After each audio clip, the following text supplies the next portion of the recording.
channel, apa kabar kalian? Semoga kalian baik-baik saja. Jadi kali ini tuh guys, video ini agak berbeda ya. Jadi karena ini udah mulai lockdown lagi di Perancis. Jadi sudah hari ketiga kalau nggak salah, hari ini hari ketiga lockdown kedua di Perancis. Dan kali ini itu guys kita lockdownnya itu nggak kayak yang pertama ya. Jadi yang pertama itu kan bener-bener lockdown, yang nggak boleh kerja, yang nggak boleh ke kantor, yang nggak boleh kemana-mana ya. Tapi lockdown kali ini itu kita masih bisa boleh kerja, setelah itu boleh kayak belanja, ya of course ya boleh belanja ya ke supermarket.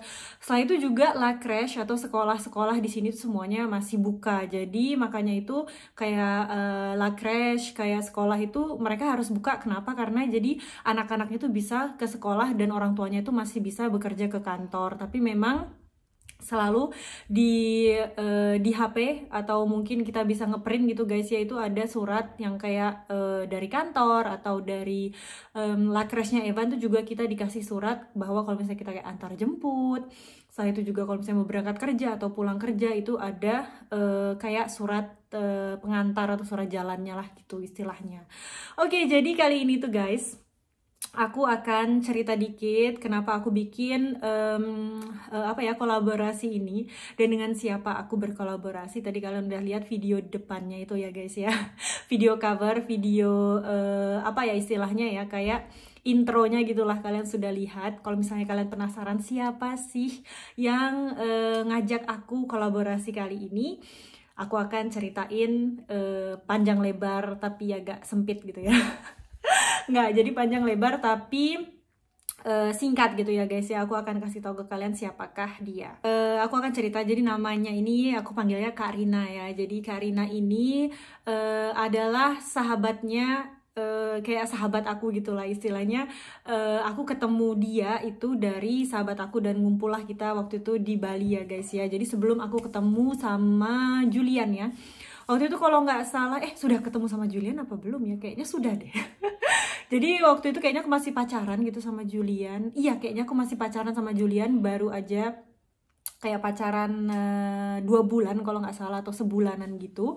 Setelah itu aku ketemu Karina itu waktu itu terakhir dia lagi hamil ya guys ya. Kayaknya nanti si Karina juga bakal jelasin gimana sih kita ketemuannya gitu ya. Kalau misalnya kalian mau lihat jadi sekarang ini intinya aku sama Karina itu pengen kolaborasi tentang culture shock, karena Karina juga tanya sama aku kan, kamu udah bikin video belum tentang culture shock di Perancis ya? Aku bilang belum pernah sih. Waktu itu sih aku pernah mau buat, tapi itu kayaknya selalu kayak ada aja gitu yang kelupaan atau waktu itu nggak sempet. Jadi akhirnya sampai sekarang aku udah berapa bulan nih bikin video YouTube nggak ada yang tentang culture shock di Perancis. Mungkin kalian sudah lihat mungkin di beberapa video di YouTuber lain tentang culture shock di Perancis, tapi mungkin aku akan kulas lebih detailnya lagi ya. Jadi kalian tuh kalau misalnya orang-orang atau teman-teman yang mau ke Perancis, jadi kalian sudah bisa siap-siap gitu, apa aja sih yang perlu aku siapin mental, fisik untuk hidup di Perancis. Dan begitu juga untuk di video Karina. Jadi intinya di sini adalah culture shock yang ada di Perancis dan juga culture shock yang Karina alami di Australia. Jadi buat kalian yang penasaran untuk gimana juga sih culture shock yang Karina lalui ya di Australia bersama keluarga kecilnya, itu kalian juga harus nonton video Karina. Nanti aku akan kasih kalian link di bawah. Jadi kalian nanti langsung aja klik di link itu dan langsung kalian lihat video culture shock Karina yang ada di Australia. Oke guys, jadi sekarang kayaknya kita mulai aja deh. Semoga kalian suka ya dengan intro tadi itu. Jadi temanya ya. Jadi temanya ini bukan ke kuburan ya guys ya, karena suamiku bilang kamu ngapain pakai gituan, mau mau ngelayat gitu ya guys ya istilahnya. Aku bilang enggak, aku bilang gitu. Ini kan kayak aku nggak tahu karena aku pengennya tuh beli yang warna kayak warna-warna peach gitu ya guys ya, ininya ya fascinatornya ini, tapi adanya yang hitam. Jadi ya udahlah, nih lihat nih. Jadi sengaja aku buat tetap pakai di video ini ya, supaya lebih khas gitu tentang culture shocknya gitu ya guys ya. Culture shock. Oke, sekarang daripada aku basa-basi lagi, jangan lupa ya nonton videonya Kak Rina ya. Jadi dia itu YouTuber yang dulunya memang temen aku ya. Kapan sih, aku nggak tahu kapan lagi aku bisa ketemu lagi sama Kak Rina. Semoga secepatnya ya, kalau misalnya di si Korontil ini sudah pergi jauh dari hidup kita. Insya Allah deh, kalau misalnya nggak Karina yang kesini, aku yang kesana, atau kita ketemuan lagi di Bali, supaya kita bisa kayak nostalgilaan gitu ya.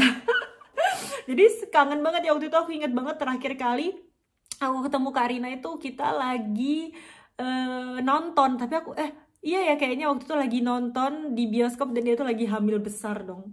Kayak berapa ya, nggak tahu hamil berapa bulan gitu, udah besar banget perutnya. Ya itulah, aku bilang ya ampun, waktu cepat banget berlalu ya guys ya. Dan sekarang kita akan bikin video bareng, walau nggak bareng ya guys ya. Oke, sekarang kita lanjut. Gimana sih culture shock yang ada di Perancis? Jadi aku sudah tulis. Jadi ini adalah PR aku. Aku sudah bikin ini ya guys ya, lumayan panjang. Aku akan jelasin kalian agak detail. Nggak juga detail sih. Jadi di sini ada contoh ya, jadi ini contoh aja 10 culture shock yang aku alami semenjak aku tinggal di Prancis ya guys ya. Oke, yang pertama yaitu ada minus ada plusnya of course ya guys ya, jadi kalian yang menentukan. Satu, jadi orang Prancis itu rata-rata nggak bisa bahasa Inggris ya. Jadi mau nggak mau harus belajar bahasa Prancis kalau mau komunikasi dengan teman-teman orang Prancis. Jadi mereka itu belajar sih guys ya bahasa Perancis ya di sekolah sama kayak kita, tapi itu nggak tahu kenapa orang-orang di sini itu jarang banget yang bisa bahasa Perancis, apalagi kayak teman-temannya Julian tuh ya, yang sebayaan aku. Kalau di Indonesia itu kan paling enggak sekitar mayoritas ya seumuran aku tuh pasti bisa komunikasi bahasa Inggris ya, apalagi yang benar-benar tinggal di kota-kota yang banyak turisnya, itu pasti rata-rata bisa berbahasa Inggris. Tapi orang sini itu guys, padahal di sini juga kayaknya kayak di kotaku seperti ini, kayak Paris, kayak di sini tuh kan kayaknya kota yang banyak ini ya, banyak turisnya, tapi tuh mereka juga nggak terlalu bisa bahasa Inggris ya guys ya. Paling yang bisa bahasa Inggris tuh yang kerja, mungkin yang bener-bener attract sama interaktif sama kayak si turis, kayak di turis office atau kayak gitulah. Jadi awal-awal tuh susah banget ya guys ya, jadi kayak banyak misunderstanding. Terus tuh aku tuh kayaknya kayak terpisahkan gitu, kayak nggak di grup teman-temannya Julian tuh kayak nggak diperhatikan gitu, karena aku nggak bisa ngomongnya gitu loh. Jadi aku selalu diem aja gitu. Sama juga kalau misalnya teman-temannya mama papanya Julian kesini, itu juga aku diem aja karena aku nggak tahu bahasanya dan nggak ngerti juga. Jadi kalau misalnya mereka senyum, ya udah aku senyum juga gitu ya guys ya. Dan sekarang itu udah lebih baik karena aku udah mengerti hampir seluruh apa yang mereka katakan di bahasa Perancis, walaupun mereka kadang ngomongnya cepat banget ya, itu aku sudah bisa mengerti. Setelah itu juga aku juga udah bisa ngomong apa yang aku ungkapkan gitu ya guys ya, tanpa harus kayak Google Translate lagi. Tapi tetap aja kadang itu aku kayak bahasa Inggris bahasa Perancisnya ini apa ya gitu ya. Kadang tuh langsung nanya sama Julian, bahasa Perancisnya ini apa gitu ya. Tapi it's okay, udah mulai udah mulai kayak ada antar komunikasi lah sama teman-temannya Julian. Jadi guys, buat kalian yang mau tinggal di Perancis, kalian harus kayak kayak prepare gitu, paling nggak kalian kayak ngerti, atau mungkin kalian bisa basic percakapan gitu kalian harus bisa, karena memang rata-rata orang sini nggak bisa bahasa Inggris. Oke, yang kedua yaitu orang Perancis itu di edukasi tentang politik, sejarah, seni, musik, geografi, dunianya sangat tinggi. Jadi kadang nggak nyambung kalau bicara sama teman-teman Perancis. Apalagi mertua suka banget sama sejarah dunia, makanya mertua selalu ceritain sejarah ke aku karena aku nggak tahu sama sekali. Iya benar ya guys ya itu. Jadi Perancis itu mereka itu kayak wawasannya itu luas banget ya. Jadi tuh kayak aku tuh kayak kalau misalnya sama mereka itu kayak gak nyambung gitu guys, kadang-kadang ya. Jadi kadang-kadang itu aku kayak diem aja walaupun aku udah bisa ngomong. Jadi kalau misalnya main game gitu ya, mereka tuh kayak tebak-tebakan lagu dari ini, lagu dari itu, dan itu tuh aku nggak ngerti sama sekali lagu-lagu kayak lama, karena mungkin memang aku bukan tinggal dulu di apa ya, kayak waktu kita masih kecil, kayak SMA gitu ya, lagu-lagunya itu yang mendunia itu kayaknya dulu aku belum tahu gitu. Jadi aku tuh kayak nggak tahu lagu itu, lagu ini nggak tahu. Jadi kayak main tebak-tebakan gitu, lagu apa ini, lagu apa, soundtrack apa gitu. Aku jadi kayak nggak ngerti gitu. Jadi aku kalah terus kalau misalnya main game sama mereka. Saya tuh tahu sejarah dunia, tentang politik. Aku nggak tahu sama sekali tentang sejarah dunia juga ya dulunya ya, karena di Indonesia kan kita paling sejarah ya, yang paling aku ingat itu ya apa yang paling aku ingat itu siapa sih namanya, Columbus, itu doang. Jadi ya gitulah guys, atau memang akunya aja yang agak bego, nggak tahu ya. Jadi itu aku sekarang udah mulai tahu tentang kayak ya pokoknya musik, seni, sejarah itu selalu aku diceritain sama mertuaku ya, karena mertuaku tuh suka, mertua yang laki-laki. Jadi bapak mertua aku itu suka banget yang namanya sejarah dunia. Jadi dia tuh selalu nyeritain aku tentang apa sih namanya, pokoknya semua sejarah ya, dari sejarahnya Jerman, Prancis, perang itulah inilah di Amerika, ya gitulah semuanya pokoknya. Mereka bapak mertuaku suka banget ceritain aku tentang sejarah. Oke, terus itu yang ketiga, makanan yang super beda dengan Indonesia, of course ya guys. Terus resto di sini itu nggak selalu buka seharian. Jadi kalau misalnya waktunya breakfast, itu ada resto atau cafe yang buka untuk breakfast. Terus tutup. Waktu lunch buka jam 12 siang, jam 11.30 mereka udah buka sih. Last order jam 2.30 guys. Jadi jam 2.30 siang itu terus udah tutup gitu. Jadi kalau misalnya kalian mau makan jam 3 sore, nggak bisa di restoran itu. Jadi terus dinner buka lagi jam 6 sampai jam 10 misalnya gitu, atau jam 11, atau ada juga siang sampai midnight gitu. Jadi makan tuh selalu teratur, ada jam-jamnya. Jadi restoran tuh nggak selalu buka kayak di Indonesia. Ada sih kayak brasserie gitu yang buka bener-bener kayak dari pagi sampai kayak malam gitu ya. Tapi tuh makanannya tuh kayak makanan-makanan yang pasta, makanan-makanan yang nggak kayak di ala restoran Prancis gitu ya guys ya. Kalau misalnya kayak restoran-restoran Thai, kayak specialty Prancis, specialty apa namanya, kayak sushi, kayaknya sushi juga ada jam-jamnya deh walaupun sushi. Jadi kayak kita tuh nggak bisa makan seenaknya aja kita. Jadi waktu aku awal-awal di sini jam 3 aku tuh lapar dan aku mau makan ke restoran gitu, ya udah nggak ada restoran buka. Kalau misalnya mau ya kayak burger gitu yang kayak di kalau misalnya mau ya kayak di McD gitu ya guys ya, bukan kayak di restoran gitu. Jadi ya seperti itu. Dan kalau misalnya dari rumahku sini sih McD juga agak jauh, jadi juga agak males gitu ya. Nggak jauh sih, 30 menit, tapi tetap aja jauh. Terus itu yang keempat, selalu disediakan baget. Tahu nggak baget? Baget itu adalah apa sih, roti, kayak istilahnya kayak pendamping makanan gitu ya. Yang baget tuh yang panjang gitu. Dan itu dipotong-potong. Terus tuh biasanya itu baget itu ada apa sih namanya, dicuili terus ditaruh di meja. Awalnya kaget karena apa nggak kotor ditaruh di meja gitu ya. Jadi mereka itu kalau di restoran tuh pasti kayak, kalau misalnya memang restoran mahal yang kayak bintang 5, yang kayak di restoran tuh pasti mereka nyiapin kayak piring kecil yang bisa kita taruh bagetnya itu ya. Tapi kalau misalnya di restoran-restoran biasa ya guys ya, yang kayak ya biasa banget gitu, itu tuh kita tuh taruhnya tuh di atas meja. Jadi tuh habis dicuil gitu ditaruh di atas meja. Jadi aku tuh kaget, kok nggak ditaruh di piring. Jadi piringnya kita itu yang untuk makan itu tuh harus nggak kita taruh di situ bagetnya, tapi ditaruh di atas meja. Jadi pertama aku awal-awal tuh kaget. Jadi buat kalian yang mungkin baru datang ke Prancis, jangan kaget ya kalau misalnya orang-orang taruh bagetnya, rotinya mereka tuh di atas meja gitu aja. Dan aku sekarang juga seperti itu ya guys ya, sama aja sih kayak mereka sekarang. Terus itu baget tuh kayak kerupuk jadinya. Kalau misalnya di Indonesia itu kalian kerupuknya tuh nggak kalian taruh piring tapi kalian taruh meja gitu ya, jadi kayak berhamburan di meja terus kalian makan gitu ya. Sama aja sih seperti itu, kayak pendamping makanan ya. Kalau di sini namanya baguette itu ya roti, kalau kita kan kerupuk ya, makanan pendampingnya. Kalau nggak ada kerupuk kayak nggak lengkap gitu, sama aja kayak mereka, kayak kalau nggak ada baguette nggak lengkap gitu. Dan itu gratis ya guys ya, kalau baguette tuh kayak di restoran tuh pasti dia nggak di charge. Setelah itu bantal di sini tuh rata-rata bentuknya bukan persegi panjang tapi persegi 65 cm kali 65 cm. Jadi tuh awalnya tuh aku kayak ngerasa aneh dan gak nyaman gitu, terus beli bantal yang persegi panjang ya. Jadi kalau bantal kita tuh kan persegi panjang, aku kayaknya bakal ngeliatin deh ke kalian, tapi aku harus ke atas nih guys.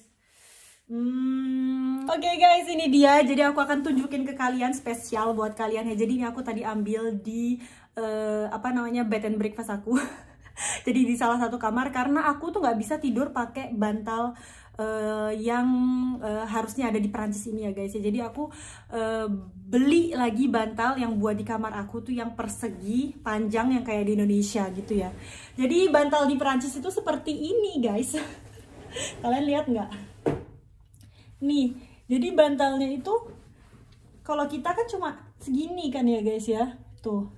Ini tuh masih panjang lagi. Jadi ini 65 cm kali 65 cm. Jadi persegi panjang seperti ini. Jadi kan kepala kita kan paling cuma di sini doang nih. Terus sisanya ini buat apa gitu ya guys. Seharusnya kan mungkin ya kalau misalnya aku tebak itu gara-gara kalau misalnya kita mau senderan gitu lebih gampang gitu ya. Kalau di hotel kan juga kayak gini ya guys ya. Kalau nggak salah di Indonesia di hotel seperti ini nggak sih? Aku nggak tahu. Jadi pokoknya kalau di Indonesia seperti ini, kalau di sini ya panjang seperti ini, persegi ya guys ya, persegi 65 kali 65. Jadi spesial buat kalian aku tunjukin. Oke, setelah itu yang keenam nih, selalu cipika-cipiki kalau misal ketemu sama teman, walau sama teman yang belum dikenal, sambil memperkenalkan diri, sambil cipika-cipiki guys. Jadi awal-awal tuh ya guys ya, mungkin cipika-cipiki itu kalau di Indonesia itu buat cewek sama cewek ya, pasti kayak cipika-cipiki. Tapi kalau di sini tuh cewek cowok cipika-cipiki.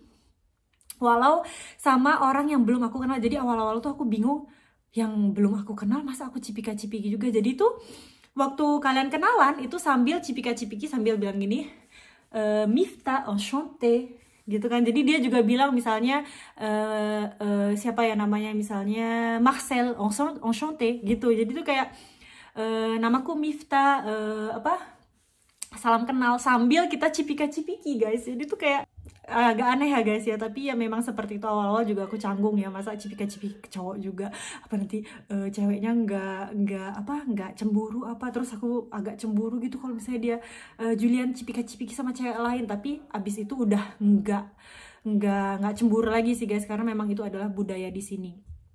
Awal sih iya sih, kok Julian cipika-cipiki gitu ke cewek.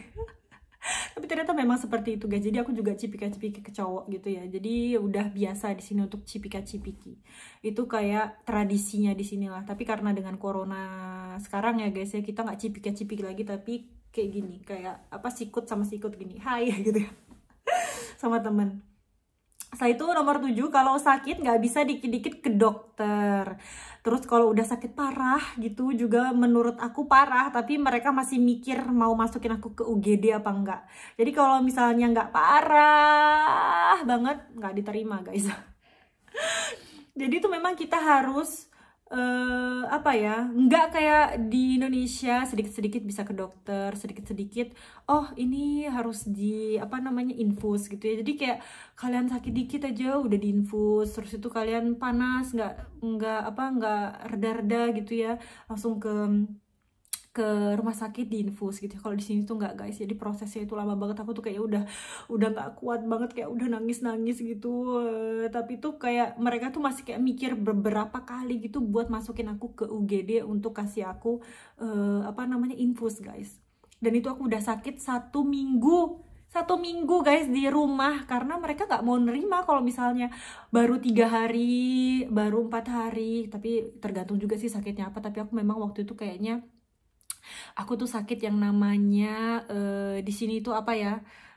Grip, la grip ya. La grip itu banyak juga sih orang meninggal karena la grip karena panas ya guys ya. Jadi tuh sampai 40 derajat gitu. Dan aku tuh bener-bener kayak nggak bisa makan, nggak bisa pokoknya hampir-hampir kayak demam berdarah gitu lah guys rasanya gitu ya tubuh kita gitu ya. Dan aku kira demam berdarah tapi nggak mungkin lah karena aku lagi di Perancis nggak ada demam berdarah gitu di sini ya. Jadi aku tuh kayak aku sakit apa sih ini, dan ternyata aku sakit la grip itu. Jadi dan aku di rumah sakit tuh guys cuma diinfus 5 jam. Jadi waktu itu aku datang karena aku udah nggak kuat banget. Jadi aku tuh ke rumah sakit jam 1 malam atau jam 12.30 malam itu karena aku udah nggak kuat banget dan aku nggak mau di rumah. Aku pengen sembuh karena itu udah aku kayak udah males gitu loh, sakit 1 minggu nggak sembuh-sembuh, dikasih kayak apa sih penurun panas kayak Panadol gitu nggak sembuh-sembuh. Lah ini aku sakit apa gitu ya, harus ke rumah sakit gitu. Dan si dokter apa sih namanya kayak di apa kayak generalis, jadi kita bisa ke generalis itu bisa kayak ambil rendezvous gitu ya, jadi kayak kayak bikin janji gitu ya. Dan itu juga bikin janjinya itu nggak langsung bisa datang guys, dan itu harus 3 hari 4 hari, kadang bisa 2 hari. Terus kadang kalau misalnya aku bilang itu ini urgent, bener-bener urgent banget, ini baru bisa kayaknya kayak diterimanya besok gitu guys ya, nggak bisa kalau kayak di Indonesia langsung aja gitu. Jadi kalau misalnya sakit di sini tuh kayak kayak ngenes gitu ya guys. Tapi memang jadi waktu itu guys aku cuma 5 jam di UGD, terus tuh harus disuruh pulang karena memang kayak UGD tuh buat orang-orang yang bener-bener kayak bener-bener membutuhkan intensif cepet apa unit gawat darurat gitu ya, darurat gitu ya, bukan buat kayak aku yang panas doang gitu. Tapi ya ada sih kayak aku udah di apa dilihat gitu ya, mungkin aku nggak separah itu. Oke, yang ke 8 nih, kalau mau ke salon harus bikin appointment dan nggak bisa langsung datang aja. Sama untuk massage atau pedicure harus buat janji, kadang 1-2 minggu bisa available, baru bisa available. Jadi tuh kadang guys kalau misalnya lagi rame-ramenya potong rambut itu rata-rata itu mereka harus bikin appointment ya, rata-rata. Ada sih 1-2 salon yang menerima tanpa appointment, tapi itu guys yang nunggu, oh my god. Jadi kadang tuh kalau misalnya mau yang langsung hari itu juga kadang kalian harus nunggu, kayak misalnya pas lagi rame gitu ada 3-4 orang. Tapi kalau misalnya pas nggak ada orang ya langsung aja kayak di Indonesia ya. Jadi kadang itu kalau misalnya yang tanpa rendezvous itu biasanya sih yang males buat kayak rendezvous gitu ya, males buat appointment. Jadi kadang-kadang sih kalau misalnya aku memang udah terencana mau ke salon itu atau ke massage apa pijat gitu, udah appointment dari sebelum-sebelumnya ya guys ya. Jadi 3 hari 4 hari ataupun 1 minggu sebelumnya kita udah buat appointment, nggak kayak di Indonesia ya jadi langsung bisa aja ke sini ke sana kalau misalnya penuh yang ke lain gitu ya. Tapi kalau di sini jarang banget yang ada song rendezvous atau yang tanpa appointment, paling ada 1-2 deh. Di Vong sini cuma ada 1 yang salon yang tanpa appointment, tapi selalu rame. Jadi kadang aku tuh pergi kalau misalnya habis makan siang, orang-orang tuh masih males gitu ya, kayaknya orang habis makan siang aku langsung pergi, atau sebelum makan siang, jadi orang-orang pas lagi masak aku langsung ke sana gitu.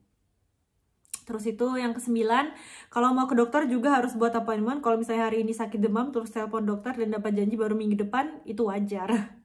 Kadang telan aja tuh Panadol. Aku buat appointment ke dokter mata bulan Juni, dapat appointment bulan Oktober. Gila ya guys ya, 4 bulan guys aku baru bisa ke dokter mata aku. Jadi aku tuh dokter mataku tuh aku sudah cocok sama 1 dokter mata, tapi dia tuh selalu rame terus.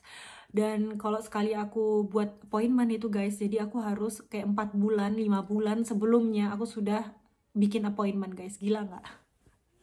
Sumpah kalau di sini tuh kayak gitu ya, harus terbiasa dengan appointment yang 3-4 bulan sebelumnya. Ya begitulah. Sama kayak waktu itu dokter kulit, itu juga seperti itu. Dermatolog itu juga, ya ampun lama banget, 2 bulan 3 bulan baru dapat appointment. Oke, yang terakhir nih, di Perancis, pejalan kaki punya prioritas untuk nyebrang di zebra cross.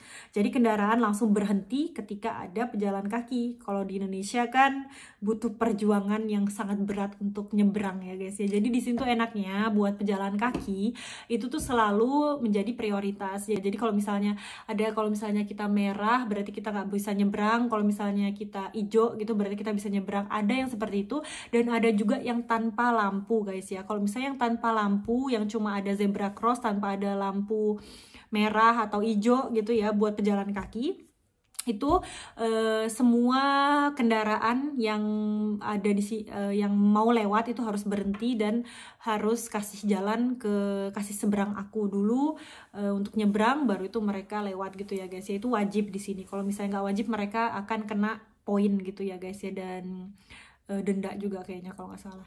Jadi kayak aku gini, kalau misalnya aku lagi naik mobil ada yang mau nyebrang nggak ada lampu, itu aku harus berhenti seketika ya guys ya, dan harus laissez passer